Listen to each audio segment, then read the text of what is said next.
Yun, hindi ko muna masasagot sa iyo. Dahil binigyan sila ng kaisipan, sila mga magulang, isipin nilang anak kung mahal nila. Kung mahal mo ang Diyos, mahalin mo ang pamilya mo.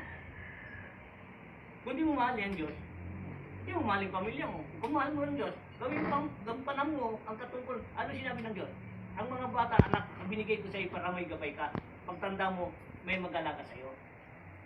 Kaso nga po yung mga nag-aasawa wala pang anak, hindi pa nila maisip yun. Yun, hindi na maisip. Maiisip nila bilang pagdating ng oras na kaharap na tayo sa Diyos. Diyos na rin ang siyang mag-uusig, ang mag-uusga kung saan ka talaga ilalagay niya. Dahil bukod-bukod tayo.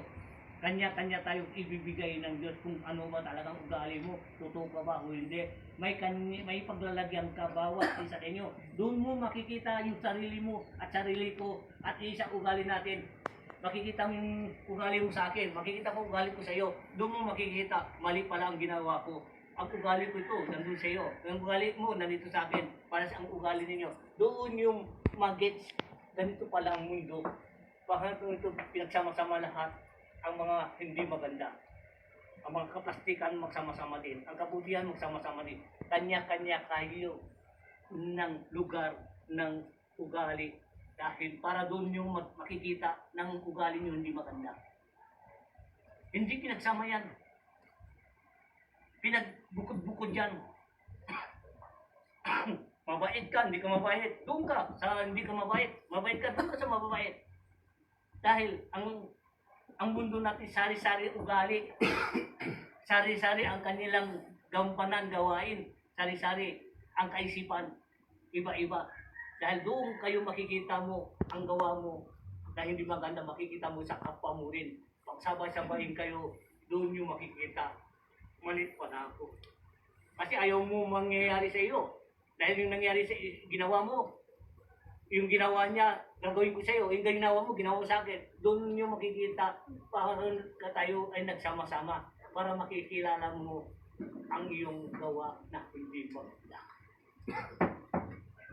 Amen. Oh. Dahil bukod-bukod. Ito, gulungan ng rapist. Gulungan ng bilang ako magnanakaw. Gulungan ng nanununtok, magsama-sama yan. Pagsuntok-suntokin mo na yan, magsuntukan na sila. Dahil yun ang trabaho nila, mangunguti, magpares-pares, di mag-rambol na sila. Doon nila makikita, matibay para sila magbago.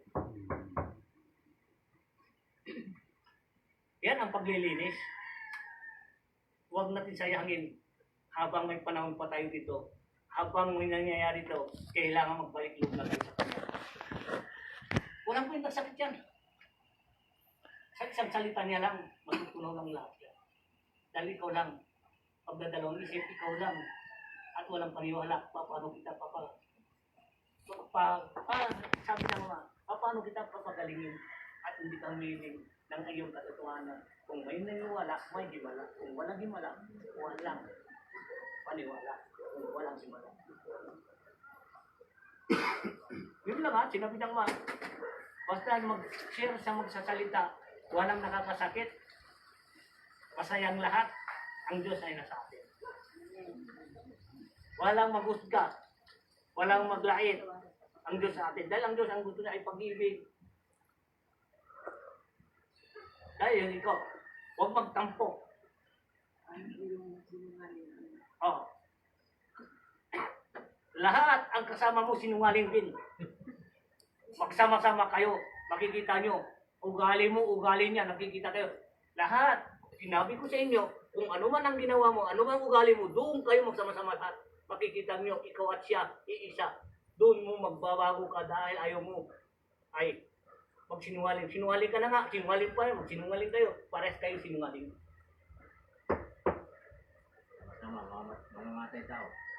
Kasama nyo. Sama rin. Magkakaisa sila ng mamatay ang tao. Patayin nila bawat sarili nila dahil sila gusto na mamatay yung mapatay at mamamatay. Pagsamahin din sila. Dahil doon nila makikita ang gawain nila. Baka sila mismo matatakot na dahil ang gawain nila ay wala nang iba.